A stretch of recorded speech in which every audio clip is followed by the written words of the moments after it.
Walk the medieval walls of York today, and you are tracing a line that Roman soldiers first marked out almost 2,000 years ago. Beneath your feet lie the layers. A Viking street, a Norman fire, a Roman fortress where an emperor was once proclaimed. Few cities anywhere have been the capital of so many different worlds. Rome's far north, a Viking kingdom, the church's northern stronghold, a railway empire, and fewer still have survived to tell it. This is the story of how one bend in a quiet northern river became a place that kings fought over, that faiths divided over. That history kept returning to. The river Ouse still moves through it the way it always has, indifferent to everything built and burned along its banks. Sit back. We are going back to where it began, to a legion, a riverbank, and the year 71. As always, we will see you in the past. Chapter 1. The 9th Legion and the founding of Eboracum. In the spring of 71 AD, a Roman army moved north through the interior of Britain and stopped at the edge of a river junction that nobody had yet recorded on any map. The soldiers who looked down at that confluence were not sightseers. They were military engineers making a single calculation. Where can we build something that will hold? What they found answered that question on every level. Two rivers met here. The Ouse, wide and navigable, reached all the way to the Humber estuary, and from there to the open sea. Supply ships could come up it. Reinforcements could move along it. A fortress here would never be cut off from the wider Roman world as long as the river ran. The smaller river, the Fosse, joined the Ouse from the northeast, and the triangle of land formed at that confluence gave the site natural defense on two sides. The Romans had spent centuries identifying exactly these locations.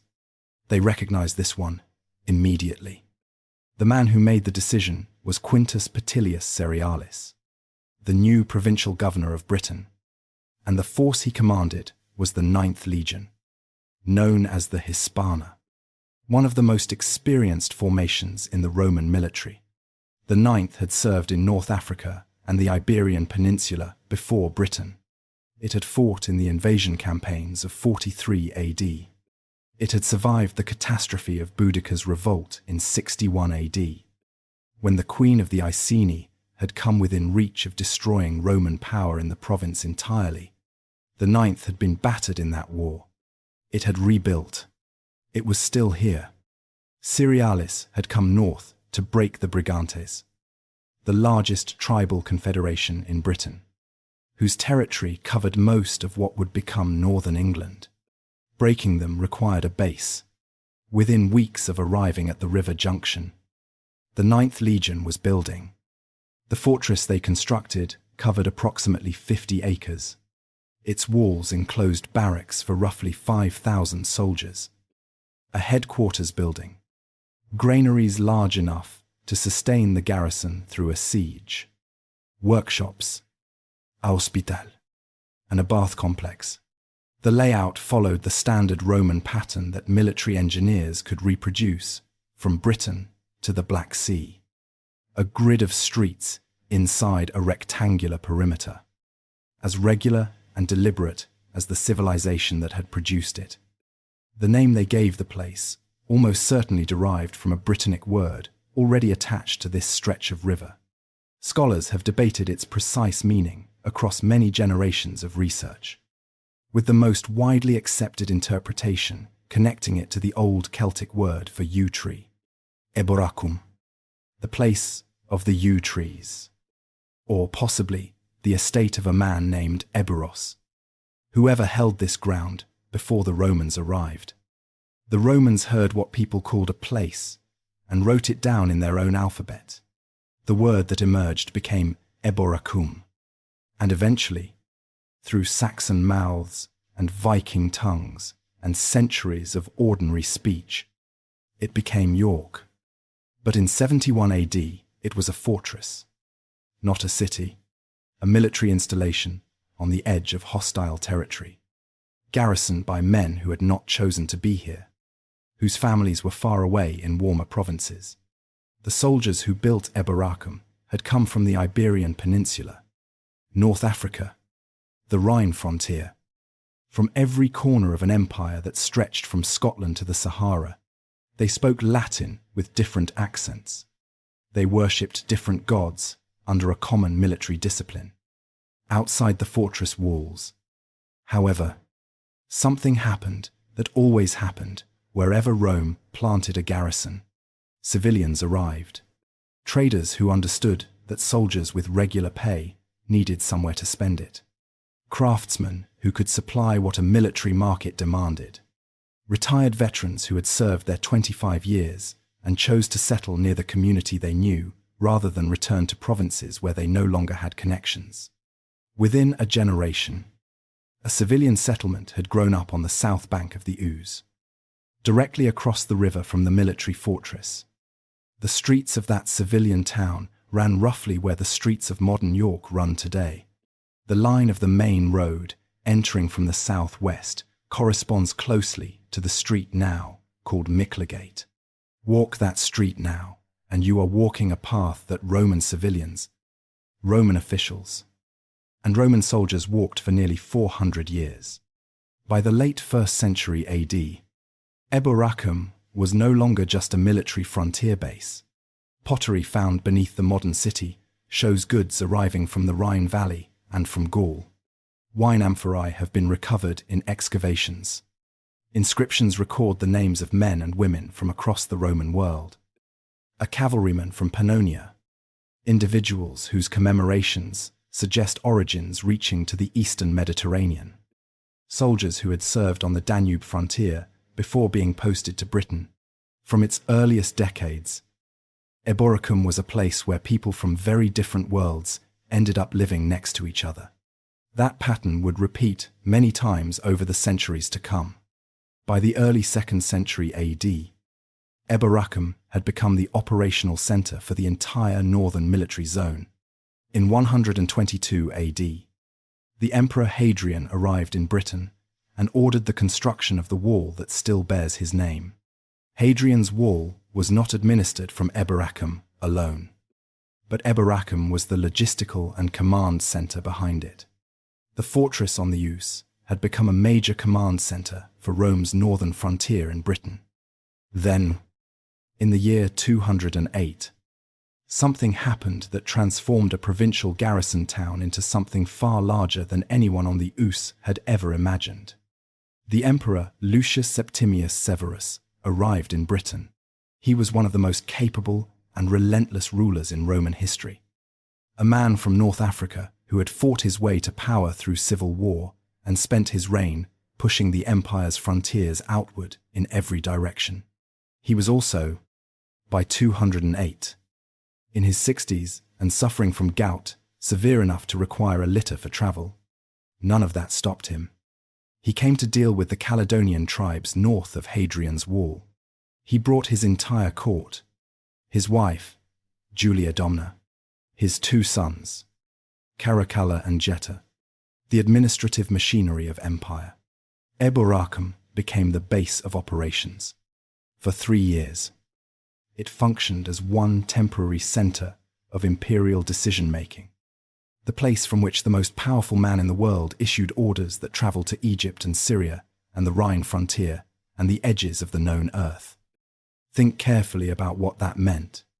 The man who held absolute authority over an empire of perhaps 50 to 60 million people, according to historical estimates, was working from the banks of the Ouse, a city that had been built barely 140 years earlier by soldiers who simply needed a defensible place to put a wall, had become the operational heart of a world empire. Severus campaigned north through 208 and 209, driving deep into Caledonian territory. The campaigns were difficult and ultimately inconclusive. The Caledonians refused the set-piece engagement the Romans needed. They retreated into forests and hills and waited. In the winter of 210, Severus returned to Eboracum. He was gravely ill. He was still planning a third campaign for the following spring, still refusing to accept that the North would not submit. On the 4th of February, 211 AD, Septimius Severus died in Eboracum. His sons had him cremated according to Roman custom. His ashes were sent to Rome. His body left the city that had been his base for 3 years and returned to the heart of the empire he had spent his life defending. What he left behind was a city changed by his presence. Buildings had been enlarged. Administrative capacity had grown. Not long afterward, the province of Britain was divided into 2 administrative regions. The northern region, Britannia Inferior, was assigned its capital at Eboracum. The city, that had begun as a military camp in hostile territory, was now the official capital of half of Roman Britain. The soldiers changed. The governors changed. But the city they had built on the river junction in 71 AD was still there. Still functioning. Still pulling people in from far away and giving them reason to stay. It did not yet know about the longboats that would one day come up the Ouse from the sea, or the Norman army that would burn the countryside until the smoke was visible for miles, or the cathedral that would take 2.5 centuries to build directly above the ruins of the very headquarters where Severus had once issued his orders. It was a Roman city. For now, that was enough. Chapter 2. The City Where Emperors Were Made. There is a column standing outside York Minster today. It is Roman. It was found during excavations beneath the Minster in the 1970s, lying where it had fallen, sometime in the centuries after Rome withdrew from Britain. It stands now on a stone base in the open air, a single shaft of pale limestone rising about 30 feet. And most people who walk past it on their way into the cathedral give it a brief glance and move on. They are walking over the headquarters of a Roman fortress. The Minster sits almost exactly where the Principia of Eboracum once stood, the great administrative building at the heart of the legionary base, where the governor received dispatches and the standards of the legion were kept under guard in an underground vault. That vault still exists. You can walk down into it beneath the Minster today and stand in a space that Roman soldiers entered every day for nearly 4 centuries. The stone around you is the same stone they cut. The dimensions of the room have not changed. That column outside is the most visible reminder of what Eboracum became in the 3rd century. Not just a fortress, not just a provincial capital, but a city that the Roman Empire repeatedly chose as the place from which to manage its most difficult problems, and a city that on one extraordinary occasion found itself at the pivot of an event that altered the course of Western history. The 3rd century was a period of severe instability across the Roman Empire. Between 235 and 284 AD, the empire cycled through more than 20 emperors, most of whom died violently after ruling for months rather than years. Military threats pressed on every frontier simultaneously. Trade networks contracted. Currency was debased. The empire did not fall, but it came close enough that the people living through it had every reason to wonder whether it would survive.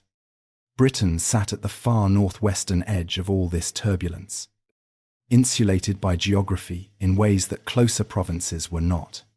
Eboracum retained its importance through the turmoil, precisely because the northern frontier it commanded never stopped requiring attention. The city continued to function, continued to develop, continued to receive people and goods from across the empire, even as other urban centers struggled. Imagine walking the streets of Eboracum in the mid-3rd century. You would hear Latin spoken with 6 different accents. You would pass a temple to a deity from the eastern Mediterranean, standing beside a shrine maintained by soldiers from the Rhine frontier. You would find merchants selling goods whose origins traced back to North Africa, to Gaul, to the Baltic coast.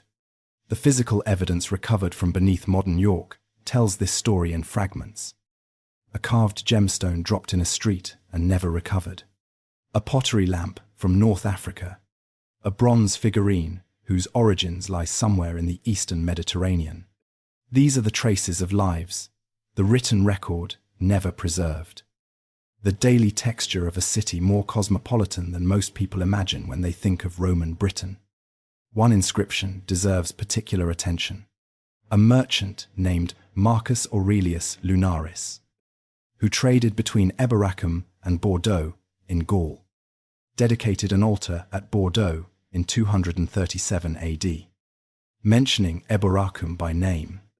That altar survives and is held in Bordeaux today. It belongs not to a governor or a general, but to a trader, a man whose ordinary commercial life connected this northern fortress to the wider Mediterranean world. He is one of thousands whose names we know only because they left something in stone that survived long enough to be found. Then came the moment that placed Eboracum permanently in the history of Western civilization.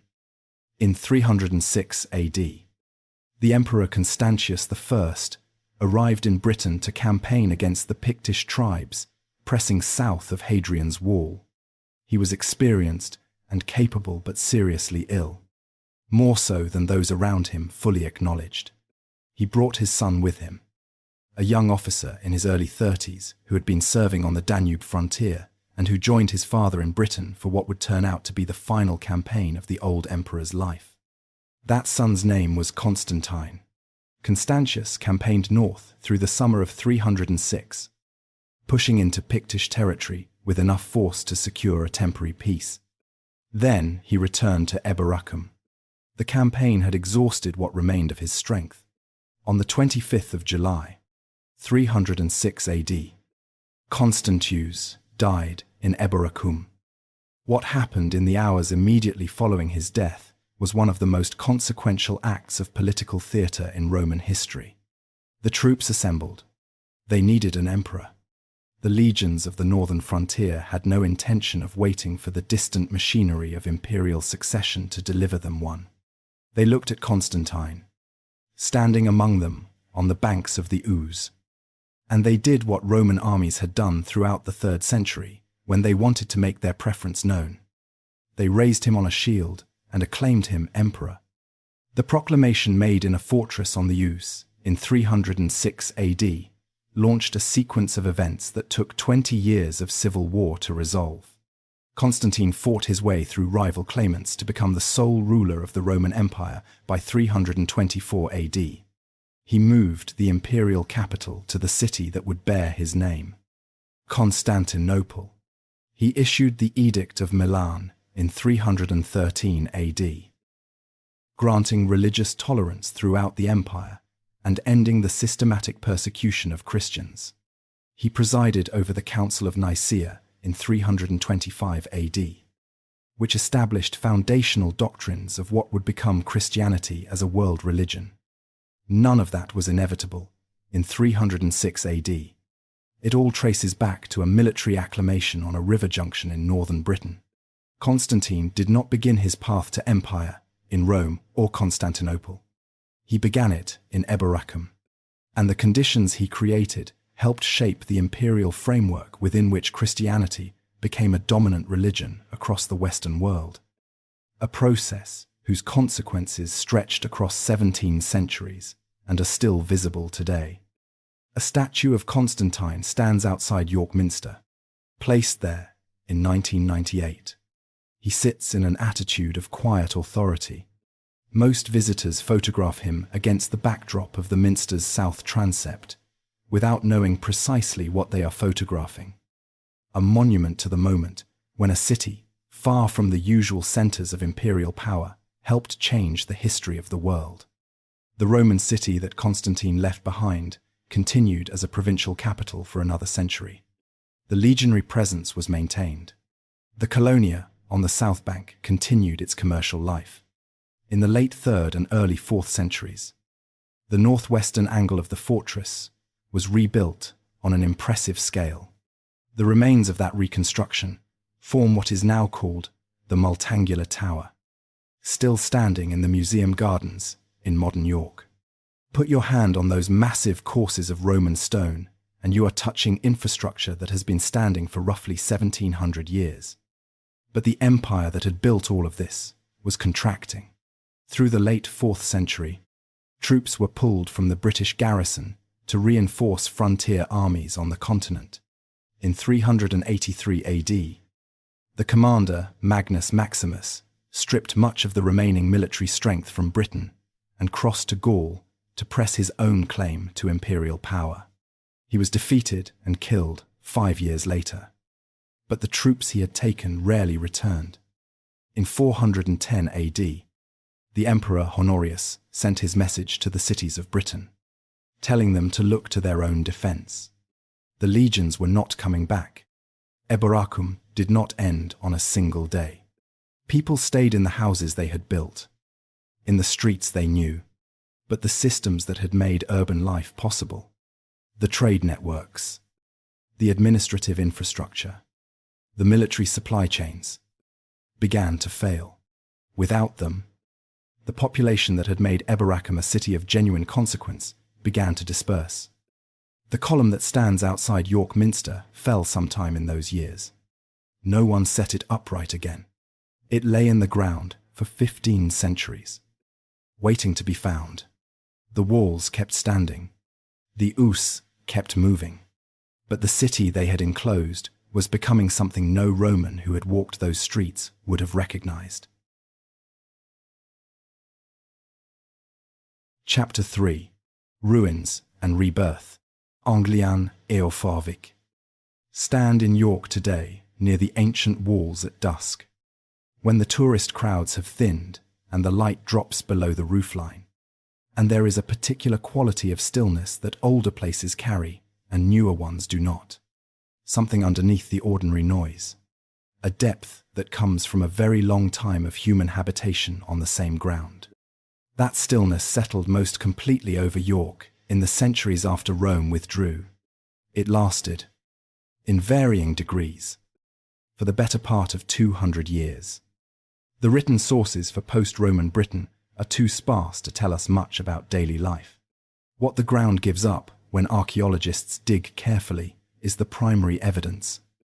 And what the ground has given up from beneath modern York in this period is, by the standards of Roman Eboracum, remarkably little.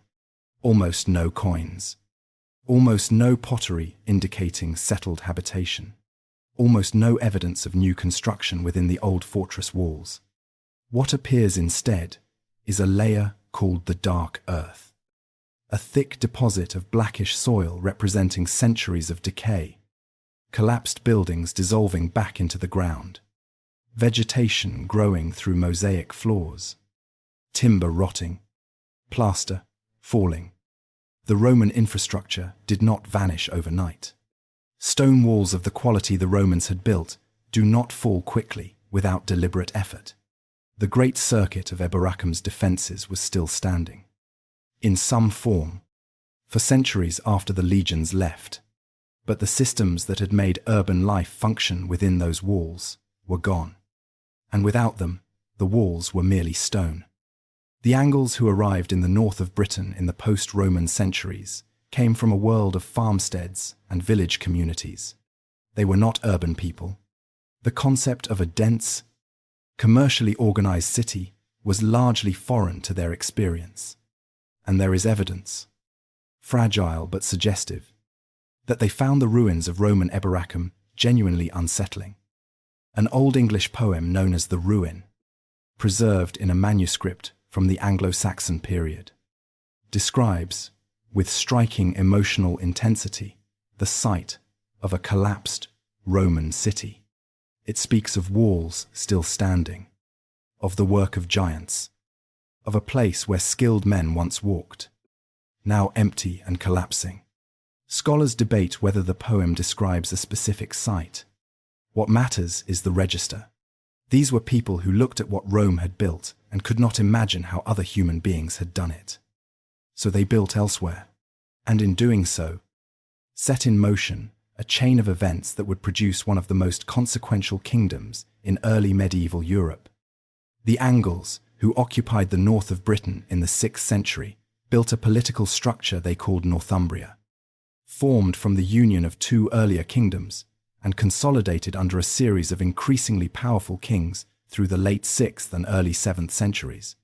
At its greatest extent, Northumbria stretched from the Humber in the south to the Firth of Forth in the north, covering much of what is now northern England and southern Scotland. Its centre was the old Roman city on the Ouse. They called it Eboracum. The name reflects the same process of linguistic transformation that would continue across many more centuries. The Angles heard the Roman name, or whatever version of it the surviving British population was still using, and reshaped it through their own language. Eboracum, the settlement by the Boar River, or possibly the settlement of a man named Eofor. The etymology is debated. What is not debated is that by the early 7th century, Eboracum was the most important place in what was, for a time, the most powerful kingdom in Britain. In 627 AD, a ceremony took place on the banks of the River Swale, 20 miles north of the city. That transformed not just Northumbria, but the religious history of Britain. Edwin, King of Northumbria, was baptized as a Christian. Imagine that morning on the riverbank, the king surrounded by his court, wading into cold northern water to receive a faith that had arrived barely a generation earlier. Paulinus, a Roman-trained monk sent as part of Pope Gregory's mission to convert the English, had spent years at Edwin's court before this moment came. On Easter Day in 627, after a long process of persuasion and political calculation, Edwin accepted baptism. Paulinus then baptized thousands of nobles and subjects in rivers across Northumbria, sometimes standing in the water for hours at a time as the people of the kingdom came to him. For Eboracum, the consequences were immediate and physical. Paulinus began constructing a church inside the old Roman fortress walls, a modest timber structure built over the remains of Roman buildings. That church stood on the site where York Minster stands today. The line from that first timber building to the great Gothic cathedral that now dominates the York skyline is unbroken. More than 1,300 years of continuous Christian worship on the same ground. Edwin did not live long enough to see his kingdom consolidated in the new faith. He was killed in 633 AD at the Battle of Hatfield Chase, defeated by a coalition of pagan and British forces. Paulinus fled south. The timber church fell into disuse. But the conversion had taken root more deeply than a single military defeat could destroy. Within a few years, Northumbria had new Christian kings. The mission was renewed through the Celtic tradition brought from the monastery of Iona by the monk Aidan, established at Lindisfarne on the northeastern coast. The tension between Celtic and Roman practice came to a resolution at the Synod of Whitby in 664 AD, where King Oswy ruled in favour of Rome, aligning Northumbria with the broader Latin Church. The intellectual consequences were extraordinary. The network of monasteries that developed across Northumbria in the 7th and 8th centuries became centres of learning without parallel in contemporary Europe north of the Alps. The Venerable Bede, working at Wearmouth Jarrow, produced his Ecclesiastical History of the English People around 731 AD, a text that scholars still depend on today. And at the heart of this intellectual world, connected to the royal court at Eboracum, stood a school whose influence would reach across the continent. By the late 8th century, under a scholar named Alcuin, the school at the Cathedral of Eboracum had become something remarkable. Alcuin was born around 735 AD and educated at Eboracum from childhood. He became master of the school around 778 AD. The library he described in his writings held books in theology and history, in grammar and rhetoric, in law and poetry, texts from classical antiquity alongside the works of Christian scholars who had built on those foundations. In 782 AD, Alcuin left Eboracum for the court of Charlemagne. The Frankish king needed the best scholars available to build the centers of learning he was establishing across his realm. Alcuin spent most of the rest of his life at the Carolingian court, shaping the educational culture of what would become medieval Europe. A school on the Ouse had sent one of its finest minds to help reshape the intellectual foundations of a continent. This was Eboracum at its height, a city of real cultural weight, the capital of a powerful kingdom, the seat of an archbishop, a community where literacy and learning were practiced at the highest level, a place that had been ruins 2 centuries earlier and had become one of the most significant urban centers in the Christian world. It could not see what was coming. In 866 AD, a fleet of longboats came up the Ouse from the Humber. The city on the river had survived Rome's withdrawal. The long, uncertain centuries of the post-Roman period, political upheaval, and religious conflict. It had produced scholars whose influence reached across Europe. None of that mattered to the men who came off those boats. Chapter 4. Jorvik, the Viking capital of the north. On the 1st of November, 866 AD, the great heathen army took Eboracum. The date was not accidental. The 1st of November was All Saints' Day, one of the most important festivals in the Christian calendar. A day when the population of a Christian city would be gathered in its churches, distracted by ceremony, and less prepared than usual for an attack. The Vikings, who assembled this force, understood Christian liturgical time well enough to use it as a weapon. They had been raiding the coasts and monasteries of Britain for nearly a century. They knew their enemy. The army that came up the Ouse that autumn was unlike anything Britain had faced before. Previous Norse raids had been exactly that. Raids. Fast movements against coastal targets designed to take portable wealth and withdraw before organized resistance could form. This was different. The force that historians later called the Great Heathen Army, drawing on the description in the Anglo-Saxon Chronicle, was built not for raiding, but for conquest. It included warriors from Denmark, Norway, and possibly other parts of Scandinavia, united under a leadership structure capable of coordinating large-scale operations over extended periods. Eboracum's situation was complicated by a problem that had nothing to do with the Vikings. The Kingdom of Northumbria was, at the moment, the great heathen army arrived.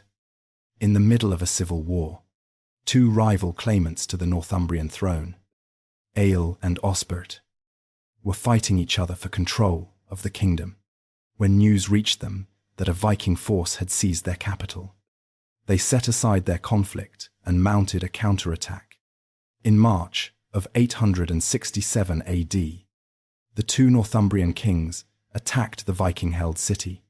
The assault initially broke through the walls, possibly exploiting a section of the old Roman fortifications that had deteriorated. But the Northumbrian force was driven back in the fighting that followed, and both Eil and Osbert were killed. The Northumbrian army was effectively destroyed. The great heathen army had not merely taken a city, it had broken the kingdom that surrounded it. The Vikings called it Jorvik. The name was their version of what they heard the local population call the place. The same process of phonetic reshaping that had turned Eboracum into Eboracum, now turning Eboracum into something a Scandinavian tongue found easier to pronounce. Over time, Jorvik would contract further, losing its middle syllable in the mouths of people who said the name hundreds of times a day, until it became the single syllable that English speakers know, York. But in the 9th century, it was Jorvik. And Jorvik was something the Vikings had not expected to find and had not originally planned to create. It was a city, a functioning, commercially sophisticated urban environment that turned out to be worth far more as a going concern than as a source of plunder. The leaders of the great heathen army were pragmatic men.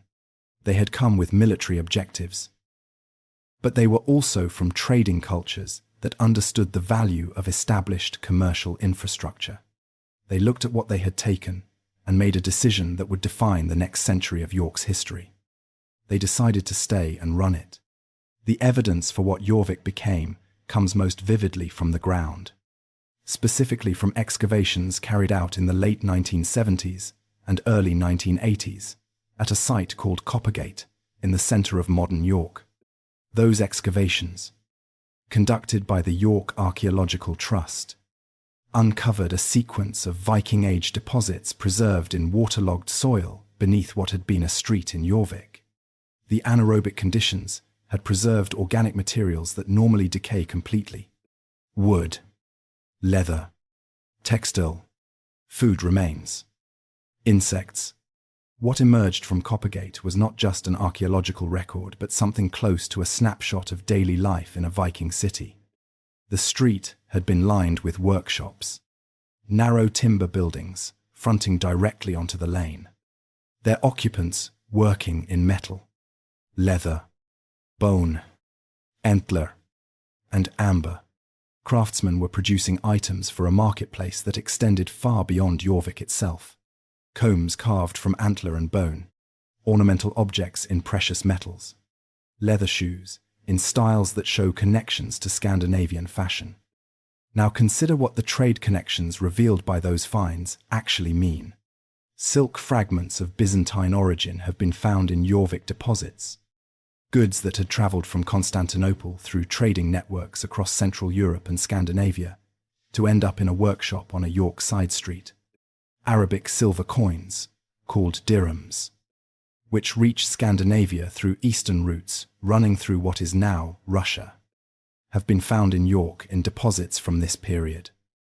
Amber, almost certainly from the Baltic coast, was worked at Coppergate into finished goods. Jorvik was not a frontier settlement. It was a trading hub connected to a commercial world, stretching from the markets of Baghdad to the coasts of the North Atlantic. The population reflected this connectivity. Scandinavian settlers brought their own language, religion, and cultural practices. The Norse gods were worshipped in the city alongside, and eventually, in diminishing proportion to, the Christian faith that the pre-Viking population had practiced. Personal names shifted, with Scandinavian names becoming common alongside English ones, producing the particular naming patterns that would persist in Yorkshire for centuries.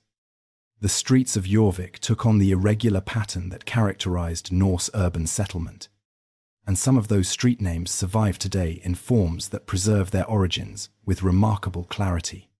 Miklagate comes from the Norse for Great Street. Gudramgate from a personal name. Stonegate. Gillygate. The suffix gate in York place names is not the English word for a hinged barrier. It is the Old Norse word gata, meaning street or way. Walk down Stonegate in modern York, and you are using a word that Scandinavian settlers placed in this city more than 1100 years ago, and that has never left. The Viking kingdom of Jorvik changed hands multiple times between English and Scandinavian rulers across the 9th and 10th centuries. In 927 AD, Athelstan took Jorvik and briefly brought all of England under a single ruler for the first time. His control proved temporary, and the city returned to Scandinavian rule after his death. The last act of Viking Jorvik produced one of the most resonant names in the Norse tradition. Erik Haraldsson, known as Eric Bloodaxe, ruled Jorvik twice, first around 947 AD and again from 952 to 954 AD. The details of his career are difficult to disentangle from the saga tradition that surrounded his name, and historians are appropriately cautious about treating those sagas as literal historical record. What the sources agree on is that he was expelled from Jorvik and killed at a place called Stainmoor in 954 AD, in circumstances that almost certainly involved betrayal. With Eric Bloodaxe gone, the Viking kingdom of Jorvik came to an end.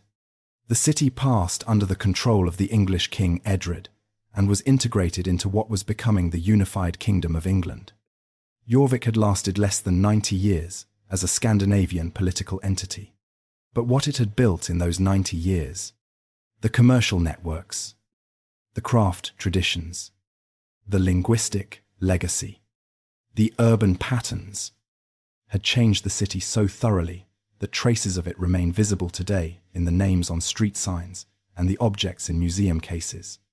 The longboats had gone from the Ouse. The city they had transformed was still there, carrying their fingerprints into every century that followed. Chapter 5. From Saxon York to Norman fire. In the decades after the Viking kingdom ended, York settled into a different kind of importance. Politically English now. Under the authority of kings who ruled from the south, it retained the commercial energy the Jorvik period had built and the deeply mixed population that nearly 90 years of Scandinavian settlement had produced. The street names were Norse. The trading connections faced north and east toward the sea. The archbishopric, the most powerful institution in the north of Britain, provided a continuity that political upheaval had repeatedly disrupted, but never permanently broken. The city that the late Saxon kings inherited was genuinely prosperous. Numismatic evidence shows York as one of the most active minting centres in England in the late 10th and early 11th centuries. A measure of commercial volume that reflects a city still functioning as the primary market of the north. Its merchants traded across the North Sea. Its craftsmen supplied a regional economy that extended well beyond the city walls.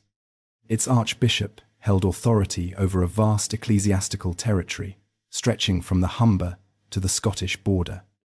The archbishops of York held a position that made them among the most powerful individuals in northern England. Their authority, set against the rival authority of the Archbishop of Canterbury. York as primate of England and Canterbury as primate of all England.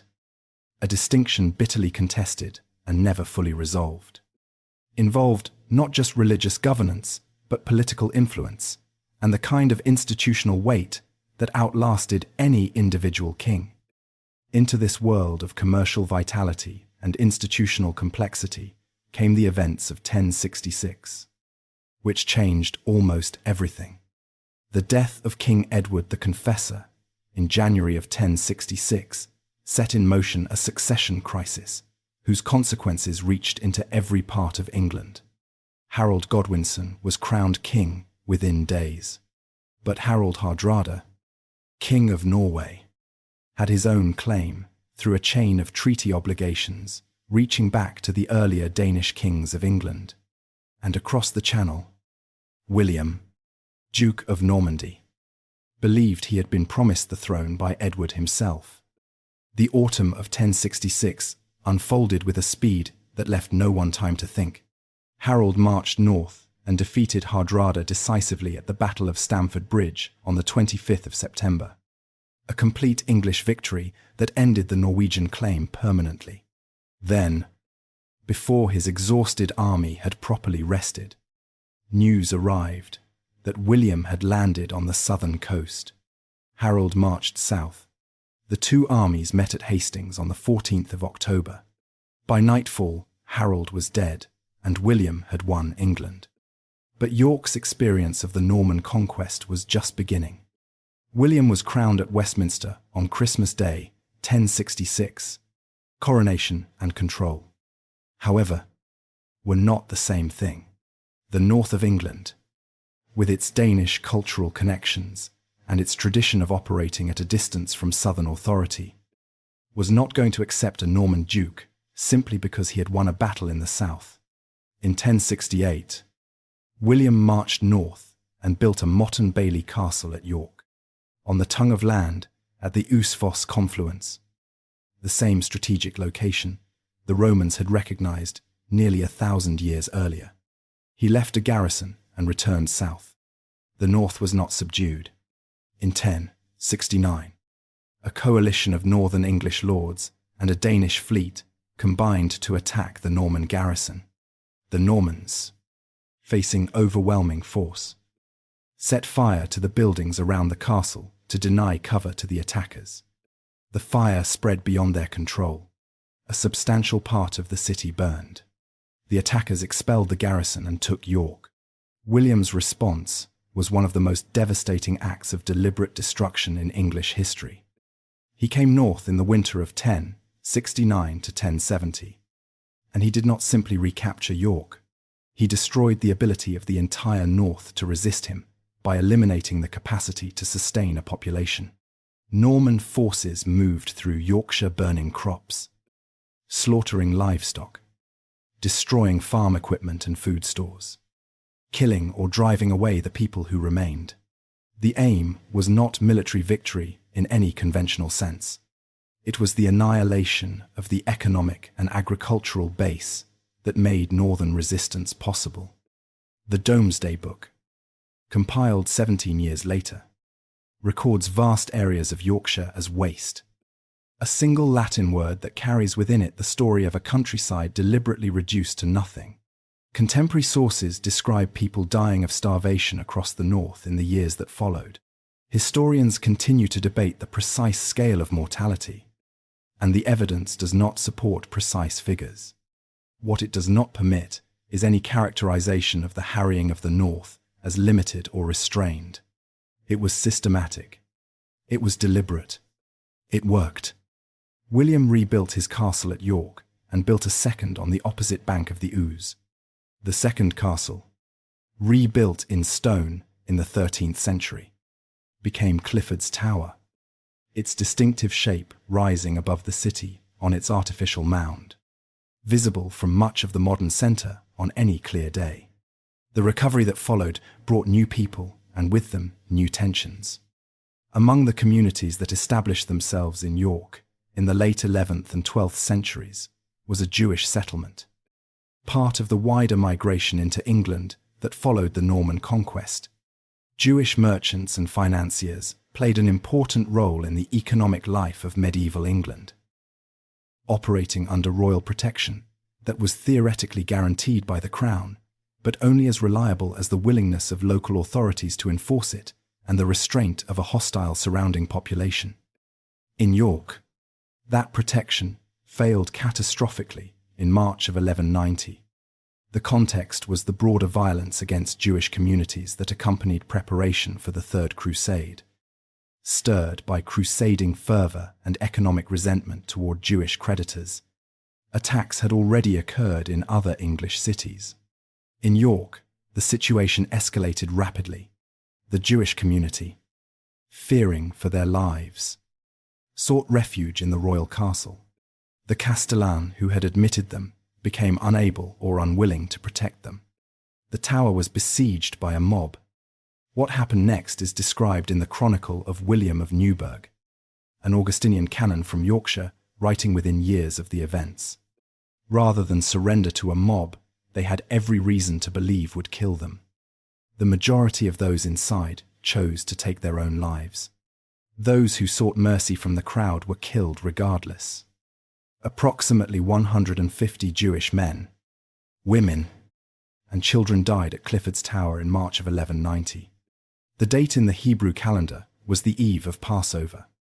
William of Newburgh condemned the perpetrators without qualification and noted that the leaders of the mob then went directly to York Minster and burned the records of debts owed to Jewish creditors, which had been deposited there for safekeeping.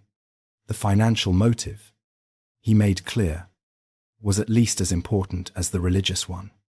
A circular plaque set into the ground at the base of Clifford's Tower today marks the site and commemorates what happened there.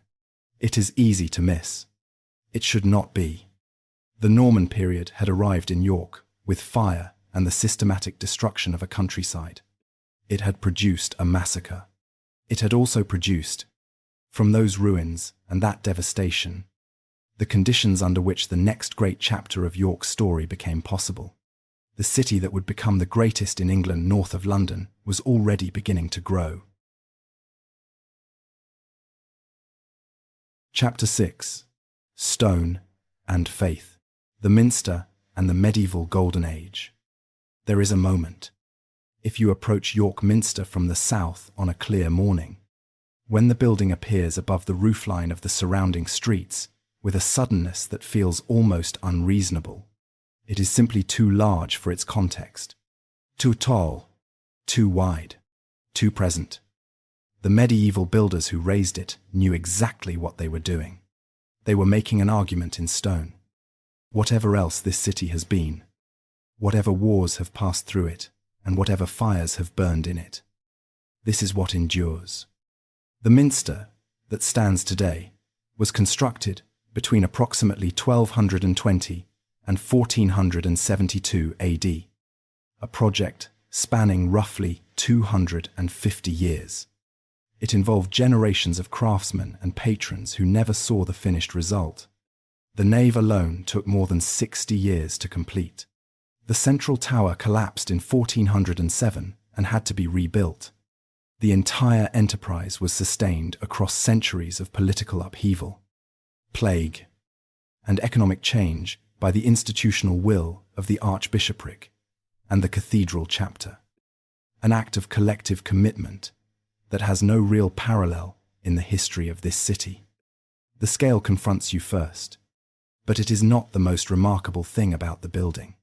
The most remarkable thing is the glass. York Minster contains one of the greatest concentrations of medieval stained glass in Europe. Its Great East Window, completed between 1405 and 1408 by the glazier John Thornton of Coventry, is the largest single expanse of medieval stained glass in Britain. It covers an area approximately the size of a tennis court and depicts the beginning and the end of all things. The creation narrative from Genesis and the apocalyptic vision of the Book of Revelation, rendered in blues and reds and golds that have been transmitting light into this interior for more than 600 years. Stand inside the Minster on a day when the sun moves through those windows. What you are experiencing is not decoration. The medieval builders were trying to dissolve the boundary between the material world and something beyond it, to create a space where light itself carried meaning. Whether or not you share the faith that motivated the construction, the achievement is there, and it is one of the most extraordinary things that human beings have made in this part of the world. The Minster did not rise in isolation. It rose at the center of a city that was, in the 12th, 13th, and 14th centuries, becoming the most economically powerful urban center in England, north of London. And the engine of that transformation was wool. England in the high medieval period was extraordinarily wealthy from a single commodity. The sheep that grazed on the limestone uplands of Yorkshire produced a fleece regarded across Europe as among the finest available. Flemish and Italian weavers depended on English wool as their primary raw material, and the trade that resulted flowed enormous wealth into English hands, a disproportionate share of it through York. Walk the shambles today, and you are in the most direct physical contact available with medieval commercial York. The name derives from the Old English word for the shelves, or stalls, on which meat was displayed. The upper floors overhang the street so dramatically that in some places the gap between houses on opposite sides is narrow enough to touch simultaneously. This was not haphazard construction. The overhang provided covered display space and shelter from rain for customers standing below. Every proportion of those buildings was determined by the logic of medieval retail, a logic still readable in the street today.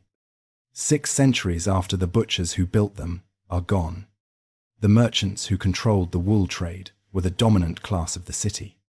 The people whose wealth built the guild halls and the parish churches that gave medieval York its physical character, the merchant adventurers of York, whose formal charter dates to 1357 AD, represented an association whose commercial reach extended across the North Sea to the markets of the Low Countries and beyond. Their hall, built in the mid-14th century and still standing on Fossgate in modern York, is one of the best preserved medieval guild halls in Europe. Its great undercroft, originally a hospital and almshouse for guild members in hardship, and its vast timber-framed upper hall used for commercial and ceremonial business. Together, speak to a class of people who understood that wealth and civic responsibility belonged together. At its medieval peak, York had more than 40 parish churches within its walls, a density that reflected both genuine piety and the competitive patronage of wealthy families and guilds, each wanting its own visible claim on the spiritual geography of the city. Edward I used York as his administrative capital during his campaigns against Scotland in the late 13th and early 14th centuries. For those years, York was not merely the second city of England. It was the effective capital of the kingdom. Then, in the spring of 1349, something arrived in York that no wealth and no guild and no cathedral could stop. The Black Death reached York that spring. The specific mortality figures are uncertain, as they are for most English cities in this period. But the historical consensus is that somewhere between a third and a half of the population died within approximately a year. In a city of 10 to 15,000 people, with historians treating those estimates cautiously, that means thousands of deaths in the space of months. Properties stood empty. Entire lanes lost their populations. The labor market was transformed, because the sudden scarcity of workers shifted the balance of economic power in ways the surviving wealthy found deeply threatening. The city recovered, but it recovered into a different world, into that recovering city. Sometime in the 14th century, came a theatrical tradition that would become one of the most remarkable artistic achievements of medieval England. The York Mystery Plays were a cycle of dramatic performances presenting the entire narrative of Christian history from the creation to the Last Judgment, performed by the craft guilds of the city on the Feast of Corpus Christi. Each guild was responsible for one or more plays, and the subject matter was assigned with a pragmatism that reflected the medieval mind at its most practical.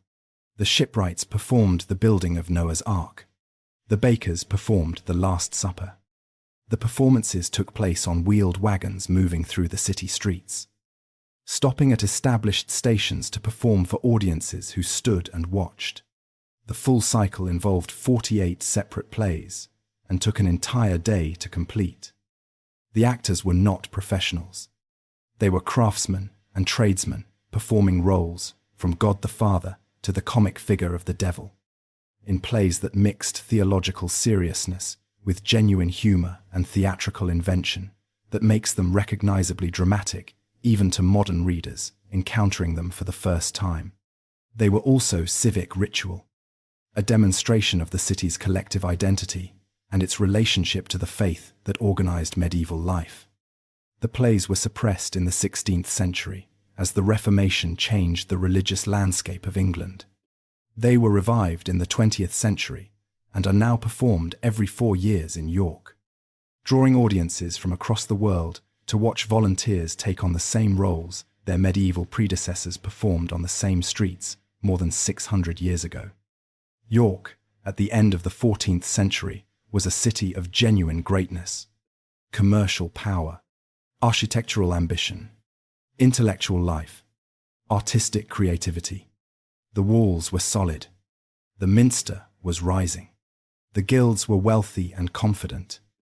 What the city could not see, standing at the height of its medieval achievement, was that the forces gathering in the politics of the 15th century would bring a different kind of reckoning, one that had nothing to do with plague or fire and everything to do with the name the city itself carried into the world.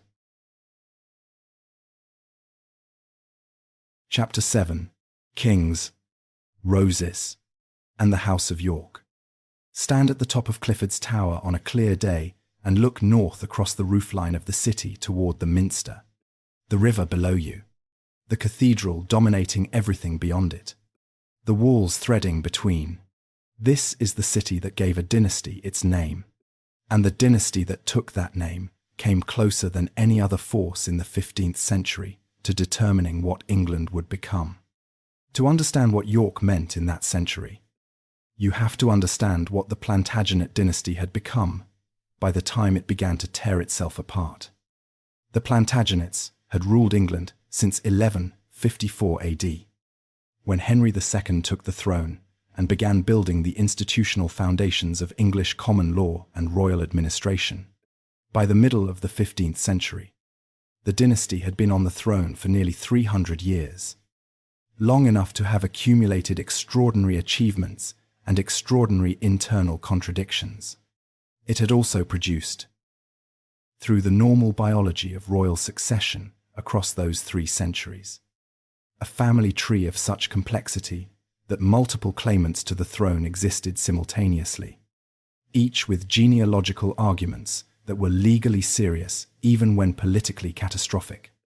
The configuration of competing claims that crystallized in the mid-15th century produced the conflict that history knows as the Wars of the Roses, a name that did not exist in the 15th century itself, but that captures, with the economy of retrospect, the essential structure of what happened. 2 houses, each with a claim to the throne, each with a rose in its heraldic symbolism, red for Lancaster and white for York, fighting for a crown that neither could hold securely enough to end the contest. The Lancastrian kings had their power base primarily in the south and the Midlands. Henry V had won extraordinary military glory at Agincourt in 1415, but Henry VI, who came to the throne as an infant in 1422, was constitutionally unsuited to the demands of medieval kingship. He was pious, gentle, prone to episodes of mental illness that periodically incapacitated him entirely, and unable to impose his authority on the competing magnates who needed a strong king to restrain their ambitions. Under his rule, the English position in France collapsed. The crown's finances deteriorated, and the instability that his weakness invited eventually became open war. Richard, Duke of York, whose claim launched the Yorkist cause, had both genealogical arguments for his position and the political support that Henry VI's failures had driven into his camp. He was killed at the Battle of Wakefield in 1460 before he could convert his claim into a crown. But his son was a different kind of man entirely. Tall, physically imposing, politically astute, and militarily capable in ways that his father had not fully been. That son took the throne as Edward IV. He won it at the Battle of Towton, fought in a snowstorm on a plateau south of York in March of 1461. Towton was, by most historical accounts, the bloodiest battle ever fought on English soil. The armies were the largest assembled in England during the entire Wars of the Roses, and the casualties on the Lancastrian side were catastrophic. Contemporary accounts describe the snow turning red across the battlefield and bodies piling in the streams that ran through the fighting ground. The Lancastrian army was effectively destroyed. Henry VI fled north. Edward marched to York. The city adjusted its position with the pragmatism that urban communities have always shown toward the realities of political power. Edward visited York on multiple occasions, cultivated its merchant class, and understood the strategic importance of maintaining northern loyalty. His brother Richard, who held the title Duke of Gloucester and governed the north of England on the king's behalf through much of the 1470s, developed a connection to York that was more personal and more durable than the transactional relationship that characterized most royal dealings with provincial cities. Richard based himself at Middleham Castle in the Yorkshire Dales and governed the north with a competence and consistency that the city genuinely appreciated. When Edward IV died suddenly in April of 1483, and the political situation collapsed into the final crisis of the Yorkist period, York's loyalty to Richard was real and demonstrable. Richard took the throne in June of 1483, in circumstances that remain among the most debated in English history. The precise events surrounding the deposition and subsequent disappearance of his young nephews, Edward V and Richard, Duke of York, have generated historical controversy that shows no sign of resolving, and the evidence available does not permit the confident judgments that popular tradition demands. What the record does permit us to say is that Richard III was crowned king, that he was the last Plantagenet to sit on the English throne, and that he had the most genuine and documented connection to the city of York of any medieval English monarch. The York civic records for his reign are unusually revealing. The city corporation kept detailed minutes of its meetings, and those minutes preserve evidence of a relationship that goes beyond the formal loyalty any city was required to offer its monarch. When Richard was killed at the Battle of Bosworth Field on the 22nd of August, 1485, the city recorded its response in its civic register. The entry describes King Richard as lately mercifully reigning over them, slain through great treason to the great heaviness of this city. Those are not the words of a political calculation. They are the words of officials who felt what they were recording and who did not know yet what was going to replace what they had lost. What replaced it was Henry Tudor, who took the throne as Henry VII and founded the dynasty that would rule England for the next 118 years. Henry had no particular warmth for the Yorkist North, and the city's demonstrated loyalty to his predecessor was not something he could ignore. The relationship required careful management on both sides. Henry came to York in April of 1486 on a royal progress designed to demonstrate his authority and test the loyalties of the North. The city received him with the ceremonial displays that royal visits required, the pageants and formal welcomes that served as the public language of submission. The underlying tensions were managed rather than resolved. York was not going to openly resist a king who had won a decisive military victory, but the city was not going to forget what it had lost either. The commercial life of the city in the later 15th century tells a more complicated story than the political narrative alone suggests. The wool trade that had made York rich in the high medieval period was declining. The shift in the English cloth industry from raw wool exports to finished cloth was restructuring trade in ways that benefited other centres more than York. Population levels had not recovered fully from the Black Death and its subsequent outbreaks. This was not collapse. It was contraction, a slow adjustment to a changed economic environment that was affecting English provincial cities broadly. But it meant that the city entering the Tudor period was not the confident, expanding place it had been 2 centuries earlier. It was a city with an extraordinary past and a present that required navigation. The two roses of the conflict whose name history had attached to this period were not really roses in the way the later Romantic tradition imagined them. They were heraldic symbols used by great noble houses, not the primary identities of the populations who lived through the conflict. The people of York during the Wars of the Roses were merchants and craftsmen and clergy and farmers trying to maintain their lives in a period of political instability that made the normal functioning of commercial and civic life persistently difficult. What the conflict did leave them with was a name that attached to this city in the historical imagination in ways that went beyond anything the city had chosen for itself. To be from York after the 15th century was to carry, willingly or not, the weight of a dynastic story whose central figures had mostly lived and fought and died far from its walls.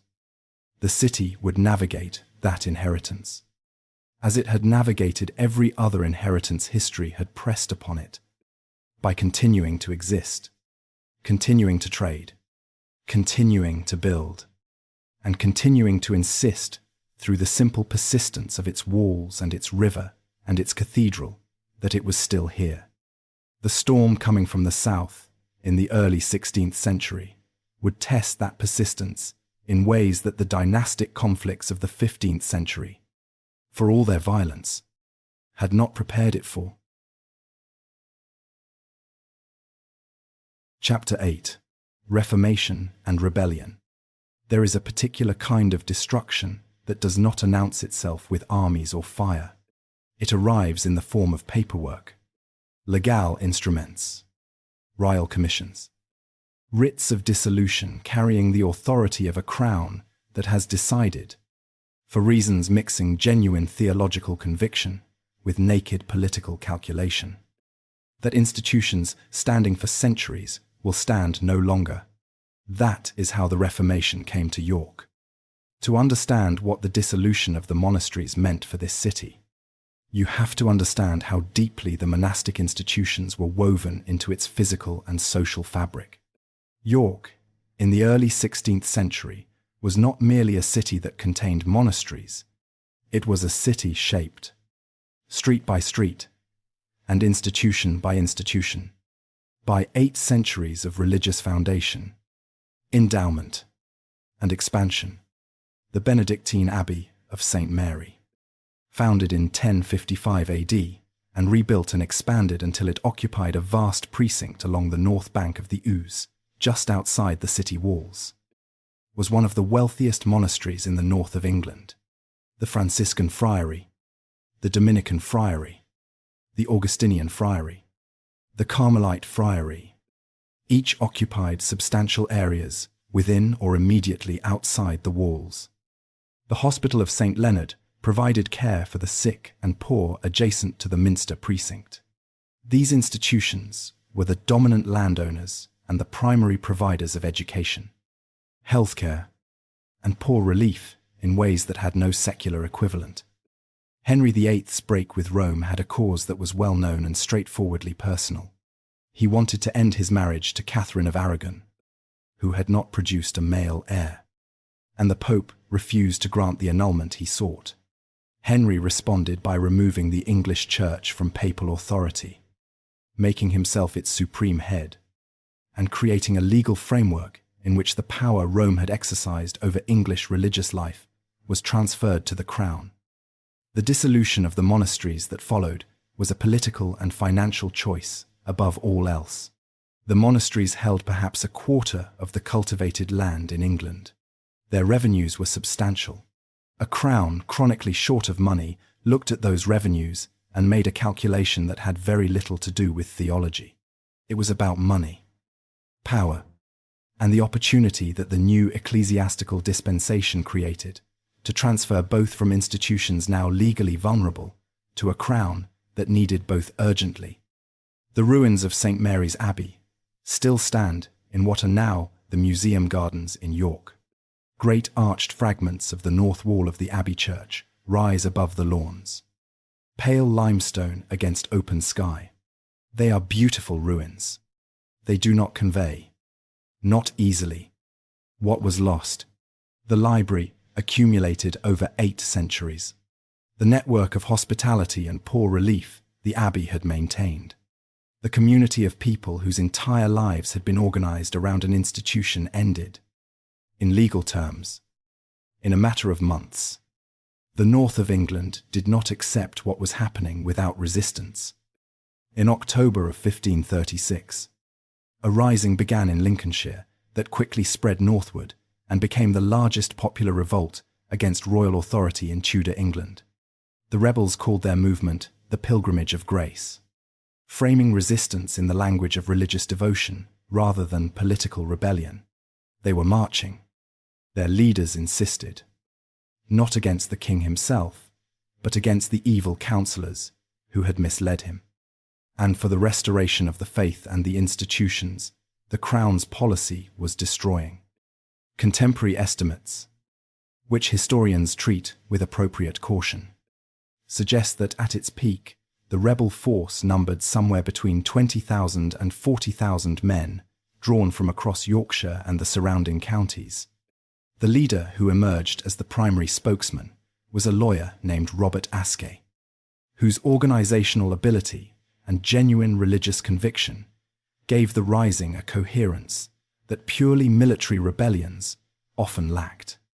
Walk in your mind through York in October of 1536. The city gates stand open to Askey's forces. The monks expelled from the religious houses are returning to their cloisters. The dissolution, temporarily and locally, has been reversed. For a brief, extraordinary moment, the most important city in the north of England, is in the hands of men, demanding that the king restore what he has taken from them. Henry's response was controlled and tactical. He could not defeat this force militarily at that moment. He sent negotiators. He made promises. He offered a general pardon and indicated willingness to consider the rebels' demands. Robert Ascay, a man who wanted to believe the king could be persuaded rather than overthrown, accepted the pardon and ordered his followers to disperse. He went to London at Henry's personal invitation and appears to have believed, based on his conversations with the king, that genuine negotiation was possible. It was not. Henry had never intended to honor his promises. He had been buying time. When a new and smaller rising broke out in the east, riding in early 1537, Henry used it as the pretext he needed. The general pardon was declared void. The leaders of the Pilgrimage of Grace were arrested, tried for treason, and executed. Robert Ascay was hanged in chains from the walls of Clifford's Tower in York in July of 1537, displayed at the very symbol of royal power in the city whose gates he had opened the previous year. The dissolution continued without interruption. The largest popular uprising of the Tudor period had failed to reverse a single element of the policy it had opposed. The physical transformation of York that resulted was permanent. The Abbey of St. Mary became a ruin. The friary churches were stripped and converted to other uses. The Hospital of St. Leonard was dissolved and its lands sold. The chantry chapels maintained in every parish church were dissolved by a separate act in 1547. The religious landscape that medieval York had built across 8 centuries was dismantled in the space of roughly a decade. What replaced it institutionally was the Council of the North, reformed and given expanded powers in 1537, partly as a direct response to the Pilgrimage of Grace. Its headquarters were established in York at the King's Manor, adjacent to the ruins of St. Mary's Abbey. The council gave York a new kind of administrative importance. Though entirely different in character from what had come before, the city that navigated the Reformation was also the city that had produced, some decades before these events, one of the most notorious figures in English history. Guy Fawkes was born in York in 1570, the son of a Protestant notary who worked in the ecclesiastical courts at the Minster. He was baptized in the church of St. Michael the Belfry, which still stands immediately south of the Minster, where his baptismal record remains. His father died when he was 8. His widowed mother subsequently married into a recusant Catholic family, and Fawkes was raised in a household where Catholicism was practiced privately and at considerable legal risk in the increasingly Protestant England of the Elizabethan period. The England into which he grew was one in which Catholic practice was not merely unfashionable, but actively dangerous.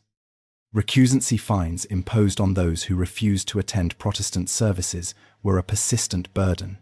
Priests who ministered to Catholic families did so under threat of execution.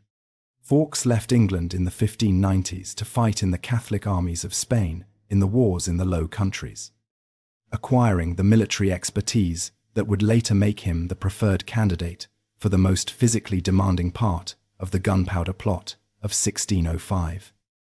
The plot, organized by Robert Catesby and a small group of Catholic conspirators, aimed to kill King James I and as much of his government as possible at the state opening of Parliament.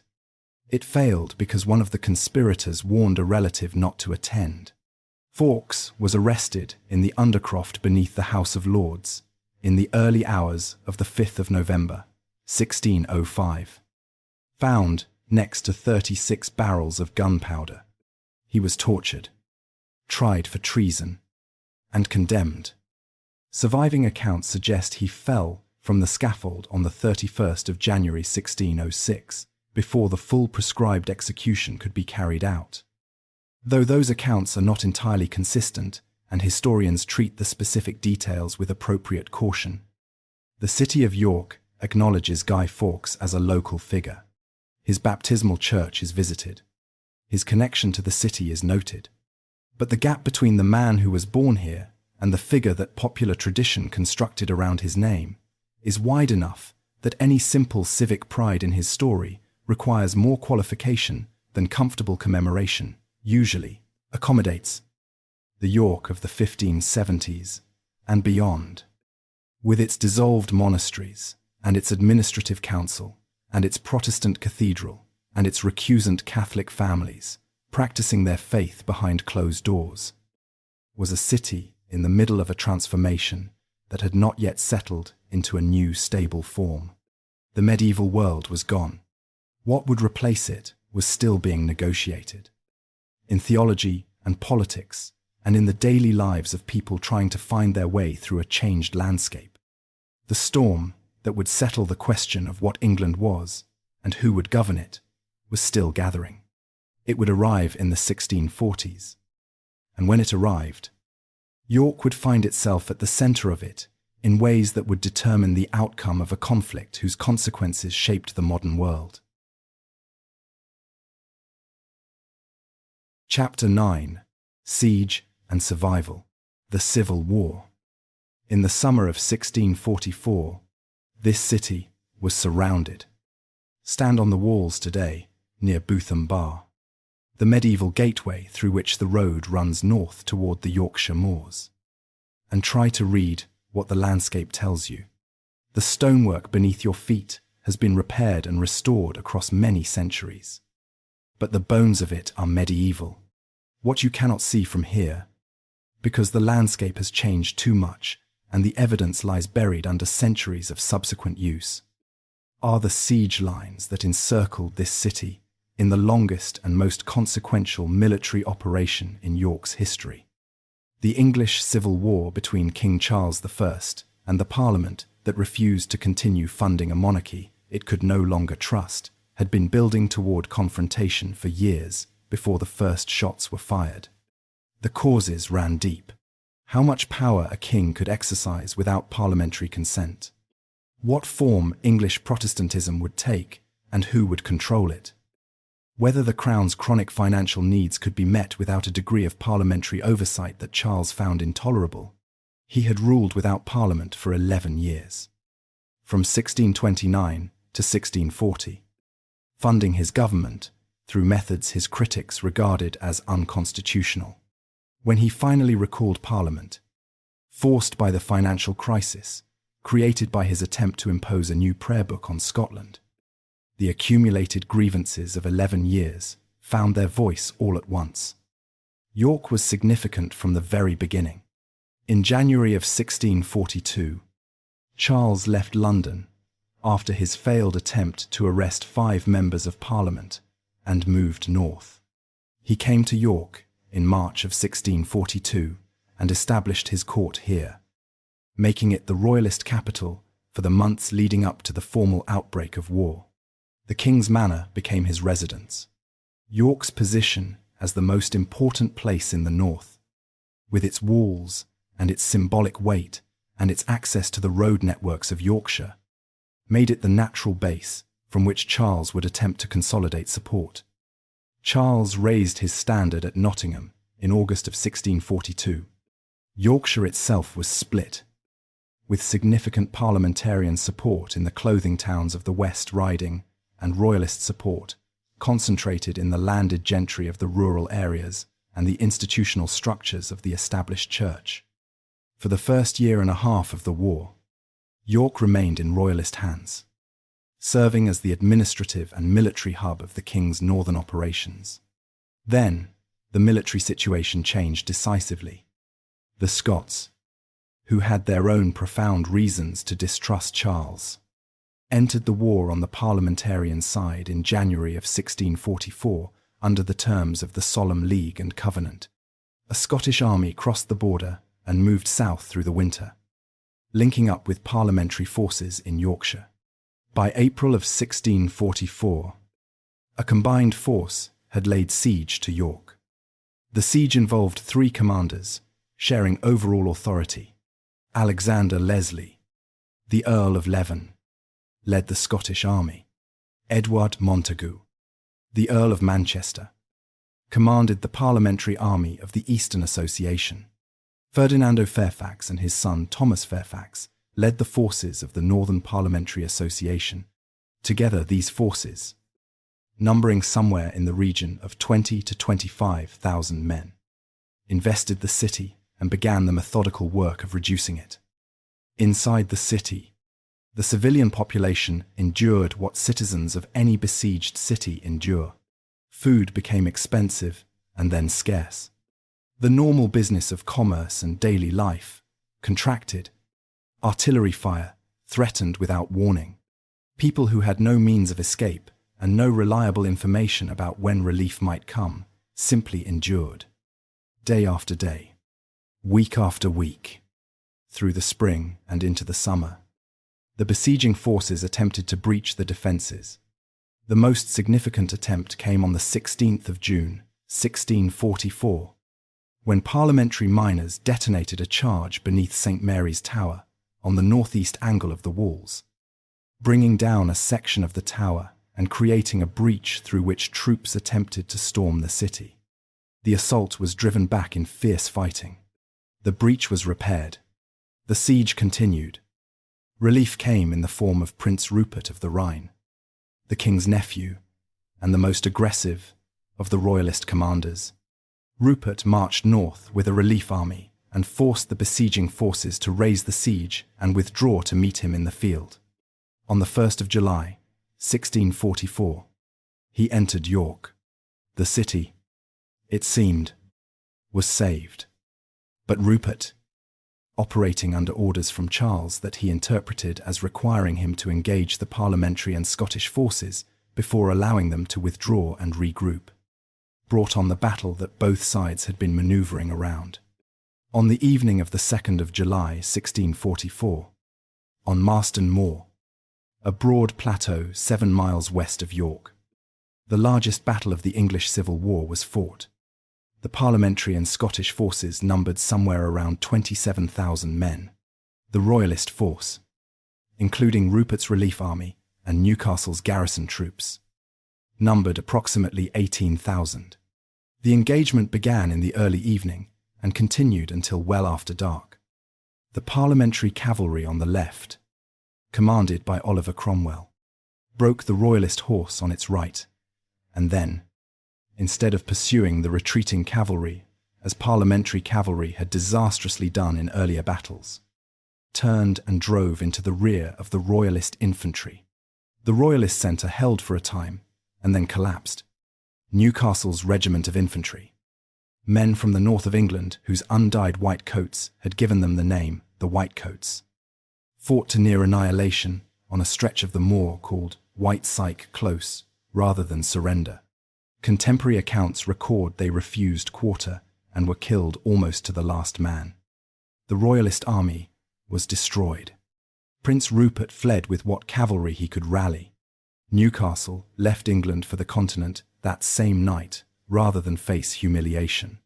York, the city Rupert had just relieved, was now indefensible. The city surrendered on the 16th of July, 1644. 2 weeks after the battle. The terms were relatively generous. Citizens were guaranteed freedom from plunder. The cathedral and its contents were to be protected. The garrison was allowed to march out with the honours of war. Thomas Fairfax, who accepted the surrender and whose family had deep Yorkshire roots, was instrumental in ensuring that York was not subjected to the systematic looting that captured cities often experienced. The Minster was protected. The walls survived. The city passed into parliamentary control with its physical fabric largely intact.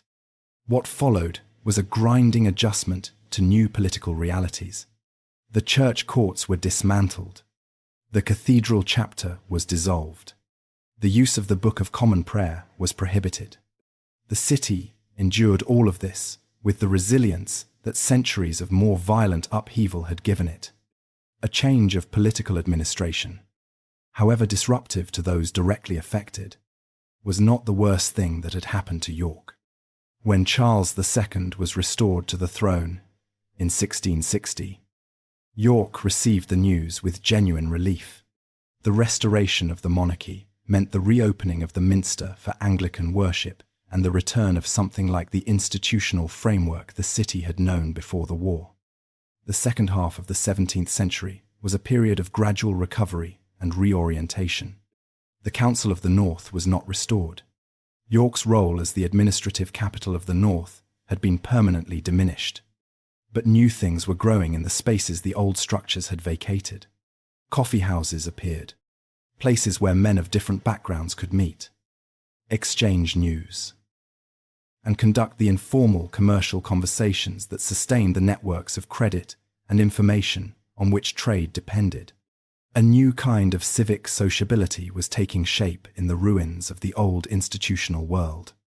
The city that emerged from the Civil War and the Restoration was leaner, less institutionally complex, and in some ways more open to the new forms of social and commercial life that the 18th century would bring. It had lost the Council of the North and the monasteries and the elaborate guild structure that had made medieval York what it was. It had kept its walls, its minster, its river, and its position at the centre of the road network of northern England. Those were the things that would make it, in the century to come, something quite different from what it had ever been before. Chapter 10. The Genteel City. Georgian York. There is a building on St. Helens Square in the centre of York that most people passing on their way to somewhere else do not look at carefully enough. The Mansion House, completed in 1732 AD and serving since then as the official residence of the Lord Mayor of York, is a structure of restrained Georgian elegance whose stone facade is organised according to the classical principles that the architects of the 18th century applied to everything they considered worth building properly. It is not a large building by the standards of grand civic architecture. It is, however, an extremely confident one. Every proportion is considered. Every detail is deliberate. The building says, without raising its voice, that the people who commissioned it had every reason to believe that the city they were governing deserved a residence of this quality. That confidence is the keynote of Georgian York, and understanding it requires understanding something that seems, at first glance, like a disadvantage, but turned out to be one of the most consequential things that ever happened to the city. York was largely bypassed by the first wave of heavy industrialization. The textile revolution that transformed the West Riding of Yorkshire in the late 18th and early 19th centuries happened in the river valleys to the southwest, where fast-flowing water could power machinery and coal could be reached cheaply. Leeds, Bradford, Halifax, Huddersfield, York sat on the Ouse, navigable but not particularly fast, without significant coal deposits nearby, without the particular geography that early industrial production required. The city that had been the commercial capital of the North for centuries watched the economic centre of gravity in Yorkshire shift decisively away from it. In the short term, this was uncomfortable. In the long term, it turned out to be a gift. Because York did not industrialise the way its West Riding neighbours did. It did not acquire the explosive and chaotic urban growth that industrialisation brought. It did not fill with smoke and noise and the social dislocation of a city growing faster than any infrastructure could accommodate. Instead, it became something the industrial cities of Yorkshire could not easily be. It became pleasant. The Georgian city that developed was built on a combination of agricultural wealth, professional services, and a social function that no other city in the north quite fulfilled. The landed gentry of Yorkshire, families whose income derived from estates that the agricultural improvement of the period was making steadily more productive, needed somewhere to go in the winter months when country life offered limited entertainment. They needed lawyers and doctors and architects. They needed places to meet each other, to arrange marriages for their children, to conduct the social business of a propertied class prosperous enough to want more from life than the management of rural estates. York provided all of this. The Assembly Rooms, designed by Richard Boyle, the 3rd Earl of Burlington, and opened in 1732 AD, were the social centre of the entertainment season. Burlington was the most influential architectural patron of his generation in England, the man most responsible for establishing Palladian architecture as the dominant style of the English 18th century. His assembly rooms, modelled on the Egyptian hall described by the Roman architectural writer Vitruvius, gave the city's social season a setting whose seriousness matched its ambitions. The balls and concerts and card assemblies held in the Great Hall brought the Yorkshire gentry into York across the winter months and made the city the social capital of the North. The York races on the Knavesmire had been a fixture of the summer calendar since the early 17th century. But in the 18th century they became nationally significant. The Gimcrack Stakes, first run in 1762 AD, is one of the oldest flat races still run in England. Race Week brought aristocratic owners and their horses from across the country, and with them the economic activity that a major meeting generated. The professional life of the city expanded to serve its new social role. Lawyers multiplied. Physicians established practices. The York Courant, established in 1709 AD, was one of the earliest provincial newspapers in England, a product of and contributor to a civic culture that took its own affairs seriously enough to want them recorded and discussed in print. Among the Quaker families whose commercial networks had been developing in York since the 17th century, the 18th century brought quiet prosperity and, in one case, a contribution to human welfare that reached far beyond this city. The Retreat, established in 1796 AD by the Quaker tea merchant William Tuke, was one of the most significant medical institutions founded in 18th century England. And it was founded in York. Tuke had been disturbed by conditions in the York Asylum, which, like most contemporary institutions for the mentally ill, relied on physical restraint and punitive management as its primary tools. His alternative was a residential institution where patients were treated with kindness, given meaningful work, and engaged as moral beings capable of recovery rather than as cases requiring permanent confinement. The principles seem obvious now because they eventually became the foundation of modern mental health care. They were not obvious in 1796. Tuke had to argue for them against the established consensus that restraint was necessary and kindness was sentimentality. The Retreat still operates today as a mental health hospital on the edge of York, carrying a tradition of care more than 220 years old. It is among the genuine contributions of this city to the humane treatment of human suffering, and it is not widely enough known. The highway robber Dick Turpin was hanged at the Knavesmire in 1739 AD.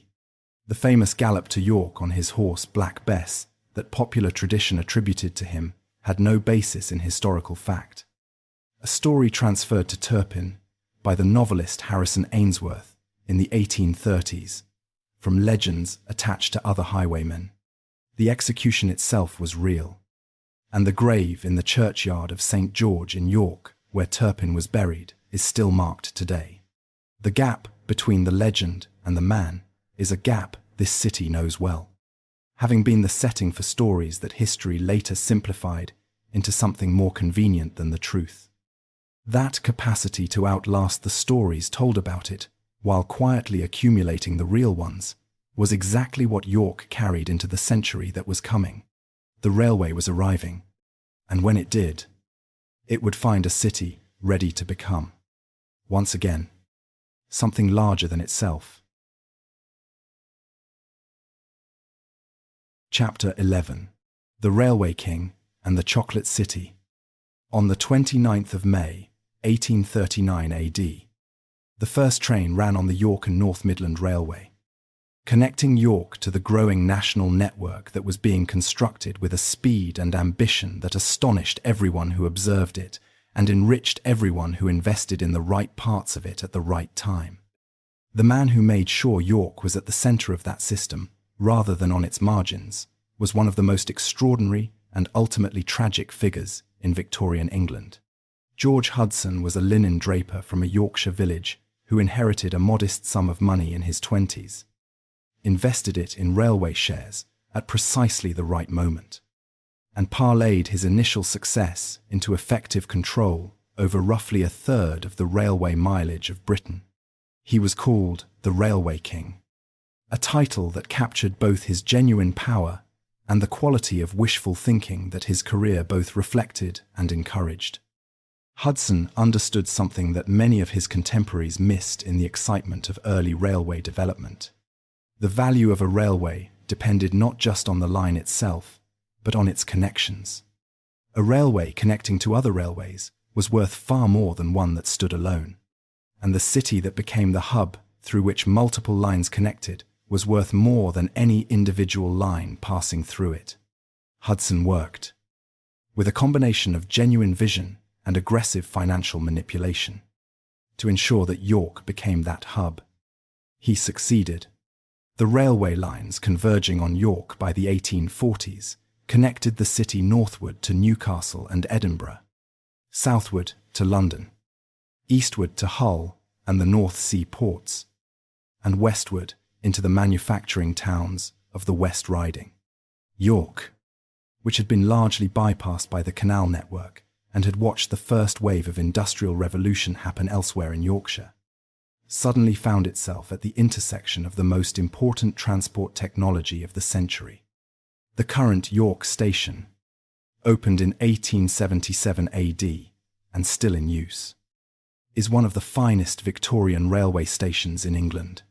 Its curving train shed of iron and glass follows the gentle curve of the approach, tracks, and creates an interior space of genuine grandeur. When you arrive in York by train today and step onto the platform under that curving roof, you are entering a building designed to make exactly the impression it still makes. The impression of arriving somewhere that takes the act of arrival seriously. Hudson's career ended in disgrace. By 1849 AD, the railway mania of the 1840s had collapsed, and investigations into his management of his companies revealed that he had been paying dividends from capital rather than profits, inflating share prices through circular financial transactions, and enriching himself through practices that would today be clearly recognized as fraud. He was stripped of his positions, pursued by creditors, and eventually fled to the continent. He returned in his old age and died in poverty in London in 1871 AD. The city of York benefited enormously from what Hudson had built, while quietly distancing itself from the manner in which he had built it. His legacy was the railway network that made York a genuinely national city, connected to London in a journey time that collapsed the distance between the Ouse and the Thames in a way that coaching roads had never managed. The National Railway Museum, which opened in York in 1975 AD, is today the largest railway museum in the world. It holds the most comprehensive collection of railway locomotives and associated material in existence, including Mallard, the streamlined steam locomotive that set the world speed record for steam traction on the 3rd of July, 1938 AD, reaching 126 miles per hour near Stoke Bank between Grantham and Peterborough on the East Coast Main Line. Mallard still holds that record. It sits in the museum in York, the fastest steam locomotive ever built, in the city that Hudson made the centre of British railway culture. But the railway was only one of the transformations that the Victorian period brought to York. The other was chocolate. The connection between York and the chocolate and confectionery industry is so deep and so long-standing that it has become part of the city's identity in a way that few single industries achieve with any city. It began with the Quaker families, whose commercial and ethical networks had been developing in York since the 17th century. Joseph Terry established his confectionery business in York in 1828 AD. developing a range of products that made the Terry name one of the most recognized in English confectionery. Terry's All Gold, introduced in the early 1930s, and the Chocolate Orange, launched in 1932 AD and still produced today, though no longer in York, were products that carried the city's name, indirectly, into millions of households across Britain and beyond. The Rowntree family's involvement in the York cocoa trade had different origins and developed a different character. Henry Isaac Rowntree purchased a cocoa manufacturing business in York in 1862 AD, and his brother Joseph Rowntree joined the business in 1869 AD. Under Joseph's leadership, Rowntree's grew from a small manufacturer into one of the major confectionery companies in Britain. Joseph Rowntree was a Quaker, and his business was conducted according to the ethical principles that his faith prescribed. The welfare of the people who worked for him was not an afterthought. It was a central concern of how the business was run. The model village of New Earswick, built north of York, beginning in 1902 AD, to house Rowntree's workers in conditions far superior to those available in the existing city, was designed by the architects Barry Parker and Raymond Unwin, who would later design Hampstead Garden suburb in London, and was built around the principle that working people deserved decent housing with gardens, access to open space, and community facilities that supported a full human life. It still exists as a functioning community today. The product that would eventually become one of the most recognized confectionery brands in the world originated at Rowntree's in York in 1935 AD. The chocolate-covered wafer biscuit, initially sold as Rowntree's Chocolate Crisp, was renamed Kit Kat in 1937 AD and became, in the decades that followed, one of the best-selling chocolate products in the world. Manufactured in dozens of countries and consumed in quantities its originators in a York factory could not have imagined. But Joseph Rowntree's contribution to York and to England went beyond the factory and the model village. His son Zeebohm Rowntree, working in the 1890s, conducted a systematic survey of poverty in York that became one of the foundational documents of modern social science. Zeebohm Rowntree defined poverty in operational terms that could be measured, calculated the minimum income required to maintain physical health, and applied his measures to a sample of York's working population. His findings, published in 1901 AD in a book called Poverty, a study of town life, demonstrated that approximately 28% of the population of York was living below the poverty line he had defined. The significance of his work was that it replaced moral judgment about the poor with empirical analysis of the structural conditions that produced poverty. The poor were not poor primarily because of improvidence or moral failing. They were poor because wages paid in a market economy were insufficient to meet the basic needs of life for a substantial proportion of the working population, and because the costs of maintaining a family across the life cycle exceeded what most working wages could cover. His findings helped lay the intellectual groundwork for arguments about minimum wages, old age pensions, and the kind of social provision that would eventually develop into the welfare state. A chocolate manufacturer in York, working from a Quaker tradition of social concern, had helped lay the foundations for the transformation of the British state in the 20th century. That is among the most significant things this city has contributed to the world it inhabits. The Victorian York that Rowntree and his contemporaries built and studied was a city of considerable contrasts. The railway had brought prosperity and connectivity. The chocolate industry had brought factory employment that was, by the standards of the period, relatively well managed. The Minster retained its dominance of the skyline, but the overcrowded courts and yards behind the main streets told a different story. York had its slums, its overcrowding, its families sharing single rooms, its children going to school without adequate food, the tension between those two Yorks, the heritage city and the living city, the place of historical beauty and the place where real people of limited means tried to make adequate lives, would define much of what the 20th century brought. Chapter 12. War, Heritage, and the Modern City. On the night of the 28th of April, 1942 AD, the air raid sirens sounded over York. The German bombers that appeared over the city that night were not attacking a military target in any conventional sense. York had no significant arms manufacturing, no naval installation, no concentration of strategic industry that would justify it as a priority target. What it had was its cultural significance. The raids that struck York and several other English cathedral cities in the spring of 1942 were a direct response to the Royal Air Force bombing of the historic German city of Lübeck in March of that year.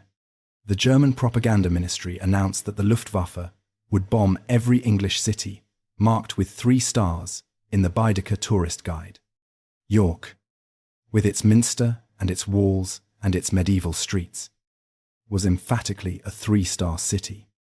The raids of the 28th and 29th of April killed between 79 and 94 people, depending on how later deaths from injuries are counted, and damaged or destroyed hundreds of buildings across the city. The railway station was hit.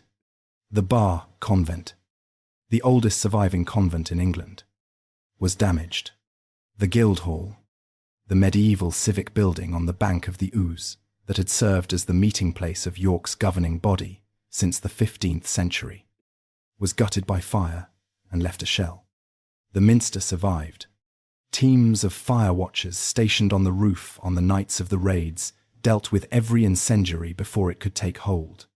The Guildhall was subsequently rebuilt, reopening in 1960 AD, with its medieval exterior walls preserved around a new interior structure. The Baedeker raids were an attack on the idea of York as much as on the physical city, an attempt to destroy what made the place matter beyond its immediate utility. The attempt failed. The Minster was still there in the morning. The city that emerged from the war faced a particular challenge that prosperity would make more acute rather than less. It had an exceptionally well-preserved medieval street plan, a substantially intact circuit of city walls, a cathedral of international significance, and a historic environment so dense and coherent that its destruction in the name of modernization would immediately be recognized as cultural vandalism.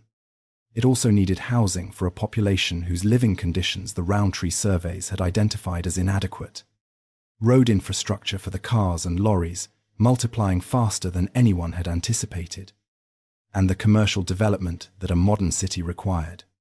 The tension between these competing demands shaped York's physical development through the post-war decades in ways that were sometimes painful. The Escher Report of 1968 AD, commissioned from the architect and conservation advocate Lionel Escher, provided a framework that tilted decisively toward conservation. Escher argued that York's outstanding historic environment was its most significant economic and cultural asset, that preserving it was not sentimental nostalgia, but practical wisdom, and that the city should be planned in ways that enhanced rather than compromised what made it distinctive. The report influenced planning policy not just in York, but in the wider national conversation about historic city centres developing through the late 1960s and 1970s. The University of York, which received its royal charter in 1963 AD and admitted its first students that same autumn at Heslington, on the eastern edge of the city, brought thousands of young people and a substantial research enterprise into a community that had not previously had a significant higher education institution. Its presence gradually changed the demographic and cultural character of York in ways that were not immediately obvious, but became increasingly significant across the following decades. The Jorvik Viking Centre, which opened on Coppergate in 1984 AD, on the site of the excavations that had revealed the Viking Age deposits beneath the city centre, became a landmark in the development of heritage tourism in Britain. The centre allowed visitors to experience a reconstruction of Viking-age Jorvik, travelling through a recreated street scene designed to convey the sensory texture of the medieval settlement. It has been updated and redesigned multiple times to incorporate new archaeological findings and evolving standards of historical presentation, most recently following the severe flooding of December 2015. In the early morning of the 9th of July, 1984 AD, a fire broke out in the south transept of York Minster, believed to have been caused by a lightning strike, destroying the medieval roof and causing severe damage to the historic fabric of the building. The restoration took 4 years and cost approximately £2.25 million. The restored ceiling of the south transept incorporates, alongside the medieval bosses saved from the fire, new carved bosses commissioned from craftsmen working in the 1980s. Their subjects, including a space shuttle and an astronaut, alongside the religious imagery that the medieval carvers had used. The medieval and the modern share the same ceiling, which seems, for a building continuously evolving since the 7th century, entirely appropriate. The floods of December 2015 were the most serious York had experienced in living memory. The combination of storms Desmond and Eva produced rainfall across the catchment area of the Ouse that the river system could not contain. The water rose faster than the flood defences could accommodate. 453 properties were flooded, along with 174 businesses. Substantial additional investment in flood defences followed in the years afterward. An acknowledgement that the River Ouse, which had been the foundation of York's existence for 2,000 years, remained a force that no amount of engineering could entirely domesticate. The Nestle Company, which had acquired Rowntree's in 1988 AD, eventually scaled back production at the Haxby Road factory. The Terry's factory on Bishopthorpe Road closed in 2005 AD. Its distinctive Art Deco tower now converted to residential use. The loss of these manufacturing employers created real hardship in communities that had depended on them for generations. And the transition to a tourism and service economy has not been without cost. The housing market in York, driven by its attractiveness as a place to live and visit, has produced prices that make the city increasingly difficult to access for younger people and those whose incomes depend on the service sector that the tourism economy generates. The tension between York as a heritage destination for visitors from across the world and York as a place where ordinary people need to be able to afford to live is one of the defining questions of the contemporary city. It is, in a way that this city would recognize, a version of a question that has been asked here for a very long time. Who is the city for? The walls that have been repaired and walked and defended across 2,000 years still stand. The minster that Paulinus began in timber in 627 AD, and that generations of builders raised in stone across 2.5 centuries, still rises above everything around it. The river that gave the city its reason to exist still moves through it, carrying water from the Yorkshire Dales down to the Humber and the sea, rising and falling with the rainfall in the hills. Right now, in the York of 2026, someone is walking the walls on a clear morning, looking north toward the moors and south toward the railway station and the modern city spreading beyond the medieval boundary. They are walking where Roman soldiers walked, where medieval watchmen stood, where Civil War defenders watched the parliamentary siege lines settle into position across the fields. The stone beneath their feet has been repaired many times, but the line it follows was drawn nearly 2,000 years ago by engineers who simply needed a defensible place to put a wall. Someone else is standing in the minster, in the light that filters through glass that has been transmitting colour into this interior for 600 years. Someone is arriving at the railway station, stepping onto the platform under the curving Victorian roof, pulling a bag across stone that has felt the feet of travellers since 1877. They are arriving in a city that has been receiving travellers for 2,000 years. Since the first merchants followed the road north and found the fortress on the Ouse and decided it was worth their time. 2,000 years. One river. One continuous, unfinished argument between what this place has been and what it might yet become. York endures. It always has. The Ouse keeps moving, as it always has. We will see you in the past.